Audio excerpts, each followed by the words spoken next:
கிளிநொச்சி மாவட்ட மீனவ சமூகத்தினர் எதிர்கொள்ளும் பிரச்சினைகளை நேரடியாக கேட்டறிந்து அவற்றுக்கு நிரந்தர தீர்வுகளை வழங்கும் நோக்கில் கிளிநொச்சி மாவட்ட கடற்றொழில் ஒருங்கிணைப்பு குழு கூட்டம் மாவட்ட செயலக கேட்போர் கூடத்தில் கடற்றொழில் நீரியல் மற்றும் கடல் வளங்கள் அமைச்சர் ராமலிங்கம் சந்திரசேகர் தலைமையில் நடைபெற்றது. இந்த செய்தி நேற்று கவனத்தை பெற்றிருந்தது. கிளிநொச்சி மாவட்ட கடற்றொழில் ஒருங்கிணைப்பு குழு கூட்டம் மீனவர்கள் எதிர்கொள்ளும் பல அடுக்கு பிரச்சினைகளை அரசு நிர்வாகத்தின் நேரடி கவனத்திற்கு கொண்டு வந்துள்ளது. சட்டவிரோத மீன்பிடி, இந்திய இழுவை படகுகளின் அத்துமீறல், இறங்குதுறைகளின் போதாமை, மீன்பிடி அனுமதி பத்திரங்கள் மற்றும் வீட்டுத்திட்ட காணி பிரச்சினை என பல்வேறு விடயங்கள் ஒரே கூட்டத்தில் முன்வைக்கப்பட்டிருப்பது மாவட்டத்தின் மீனவ பொருளாதாரம் எதிர்கொள்ள நெருக்கடியின் பரப்பை வெளிப்படுத்துகிறது. யாழ்ப்பாணம், மன்னார் மற்றும் இந்திய இழுவை படகுகளில் சட்டவிரோத செயற்பாடுகள் அதிகரித்துள்ளதாக மீனவ பிரதிநிதிகள் தெரிவித்திருப்பதே கூட்டத்தின் முக்கிய அம்சமாகும். இது வெறுமனே கடல் எல்லை அல்லது சட்ட அமுலாக்க பிரச்சினை அல்ல. கிளிநொச்சி மீனவர்களின் வருமானம், மீன்வளம் மற்றும் நடவடிக்கைகள் கடலடி சூழலின் நீண்டகால நிலைத்தன்மை ஆகியவற்றுடன் நேரடியாக தொடர்புடையது. தடை செய்யப்பட்ட மீன்பிடியில் ஈடுபடுவோருக்கு எதிராக சட்ட நடவடிக்கை எடுக்கப்படும் என்று அமைச்சர் அறிவித்திருந்தார். அவருடைய அறிவிப்பு வரவேற்கத்தக்கது. எனினும் நடவடிக்கைகளை மேற்கொள்ளும் காவலரையை கடற்பரப்பை கண்காணிப்பதை வலுப்படுத்தும் முறை மற்றும் மாவட்டங்களுக்கு இடையிலான சட்ட அமுலாக்க ஒருங்கிணைப்பு என்பன அறிவிக்கப்படவில்லை. இதனால் இந்த உறுதிமொழியினுடைய நடைமுறை பலன் தொடர்ந்தும் கண்காணிக்கப்பட வேண்டியுள்ளது. இலங்கை இந்திய மீனவர் பிரச்சினை தொடர்பான பேச்சுவார்த்தைகளை செப்டம்பர் அல்லது அக்டோபர் ஆரம்பத்தில் நடத்துவதற்கான வாய்ப்பு ஏற்பட்டுள்ளதாக அமைச்சர் கூறியிருப்பது முக்கிய முன்னேற்றமாகும். ஆனால் கடந்த கால அனுபவங்களின் அடிப்படையில் பேச்சுவார்த்தைகள் மட்டும் உடனடியாக மாற்றத்தை ஏற்படுத்தும் என்று எதிர்பார்க்க முடியாது. கிளிநொச்சி உள்ளிட்ட வடக்கு மாவட்ட மீனவர்களின் நேரடி பிரதிநிதித்துவம் பேச்சுவார்த்தைகளின் உறுதிப்படுத்தப்பட வேண்டும்.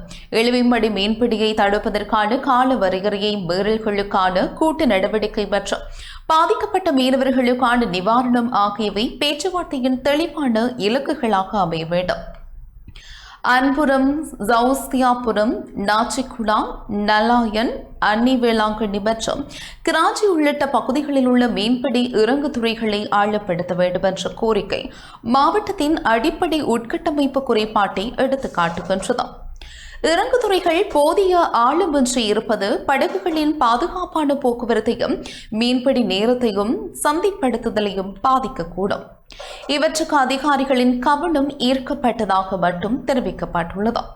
எந்த இறங்குதுறைக்கு முன்னுரிமை வழங்கப்படும், நிதி எவ்வளவு ஒதுக்கப்படும், பணிகள் எப்போது ஆரம்பிக்கப்படும் என்பவை இன்னமும் தெளிவுபடுத்தப்படவில்லை. அன்புபுரம் முதல் கௌதாரிமுறை வரையான கடற்பரப்பில் கம்பி வலையை பயன்பாட்டுக்கு அனுமதி வழங்குவது தொடர்பாக நாரா நிறுவனத்தின் சக்தி வள ஆய்வை பெற முன்வைக்கப்பட்டிருப்பது அறிவியல் அடிப்படையிலான அணுகுமுறையாகும். எனினும் ஆய்வு மீன்வள இருப்பை மட்டும் மதிப்பிடப்படாமல் சிறு அளவிலான மீனவர்களுக்கு இடையிலான வளப்பகிர்வு, கடல்வாழ் உயிரினங்களின் பாதுகாப்பு மற்றும் ஏனைய மீன்பிடி முறைமைகளுக்கு ஏற்படக்கூடிய தாக்கம் ஆகியவற்றையும் உள்ளடக்க வேண்டும். ஆய்வறிக்கை வெளிப்படையாக பகிரப்பட்ட பின்னரே அனுமதிகள் வழங்கப்படுவது பொருத்தமானதாக இருக்கும். தட்டுவன்கட்டு பகுதியில் சீன அரசாங்க உதவியுடன் வழங்கப்பட்ட 28 முன் தயாரிப்பு வீடுகளில் 15 வீடுகளின் கட்டுமானம் ஆரம்பிக்கப்பட்ட பின்னர் காணி வன ஜீவராசிகள் பாதுகாப்பு திணைக்களத்திற்கு சொந்தமானது என கூறி பணிகள் நிறுத்தப்பட்டுள்ளமை கடுமையான நிர்வாக குறைபாட்டை காட்டுகின்றது. கட்டுமானத்திற்கு முன்பாகவே காணிகளினுடைய உரிமை, சட்டப்பூர்வ அனுமதி மற்றும் சுற்றுச்சூழல் கட்டுப்பாடுகள் பரிசோதிக்கப்பட்டிருக்க வேண்டும். பல அரசு நிறுவனங்களுக்கு இடையிலான ஒருங்கிணைப்பின்மையும் விளைவுகளை விட்டு பயனாளிகளின் சுமக்கக்கூடாது. மாற்றுக்காணி அல்லது சட்டப்பூர்வ தீர்வு வழங்குவதற்கு தெளிவான காலக்கெடு நிர்ணயிக்கப்பட வேண்டும். முன்னைய கட்டட தீர்மானங்களின் முன்னேற்றம் மீளாய்வு செய்யப்படாமை பொறுப்புக்கூறலுக்கான நல்ல நடைமுறையாகும். ஆயினும் தற்போதைய கூட்டத்தில் பெரும்பாலான விடயங்களும் ஆராயப்படும், கலந்துரையாடப்படும், நடவடிக்கை எடுக்கப்படும் என்ற பொதுவான பதில்களை வழங்கப்பட்டுள்ளன. எனவே கூட்டத்தின் வெற்றியை அமைச்சரின் உறுதிமொழிகளால் அல்லாமல் பின்வரும் நடைமுறை பொறுப்புகளால் மதிப்பிட வேண்டும். சட்டவிரோத மீன்பிடிக்கு எதிரான கண்காணிப்பு மற்றும் சட்ட நடவடிக்கைகள், இலங்கை இந்திய பேச்சுவார்த்தைக்கான உறுதியான செய்தி மற்றும் நிகழ்ச்சி நிரல், இறங்குதுறை அபிவிருத்திக்கான நிதி மற்றும் கால அட்டவணை, குறிப்பாக ஆய்வை நிறைவு செய்வதற்கான காலக்கெடு, தட்டுவன் கொட்டி வீட்டு பணியாளர்களுக்கான சட்டப்பூர்வமான தீர்வு, ஒவ்வொரு தீர்மானத்திற்கும் பொறுப்பான நிறுவனம் மற்றும் முன்னேற்ற அறிக்கை, மொத்தத்தில் இக்கூட்டம் கிளிநொச்சி மீனவர்களின் பிரச்சினைகளை அதிகாரப்பூர்வமாக பதிவு செய்ய முக்கியமான தளமாக அமைந்துள்ளது.